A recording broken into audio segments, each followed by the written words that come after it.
ചെയ്തുകൊണ്ടിരിക്കുന്ന ഒരു ഏരിയയാണ്. ഇപ്പോൾ ഞങ്ങളിപ്പോൾ ഇതിൻ്റെ ആദ്യമേ പാടം പറ്റിച്ച് ഉഴവെല്ലാം കഴിഞ്ഞ് ഞങ്ങൾ അതിൻ്റെ മരുന്നുമെല്ലാം അടിച്ച് വെള്ളം കയറ്റി കവടയ്ക്കെല്ലാം കിളിപ്പിച്ച് ഇപ്പം വിതയ്ക്കാനുള്ള സംവിധാനമായി ഒരു 100 ചില്ലുവാൻ ഏക്കർ ഇപ്പം ഞങ്ങൾ വിതച്ച് കഴിഞ്ഞു.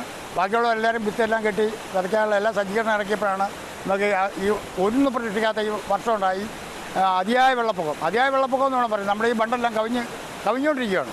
കൊയ്യാറായ പാട ഇത് 10 ദിവസമായി, 120 ദിവസമായി. വരുന്ന ആഴ്ച കൊയ്യാൻ കിടക്കുന്നതല്ല, മൊത്തം അടിഞ്ഞ്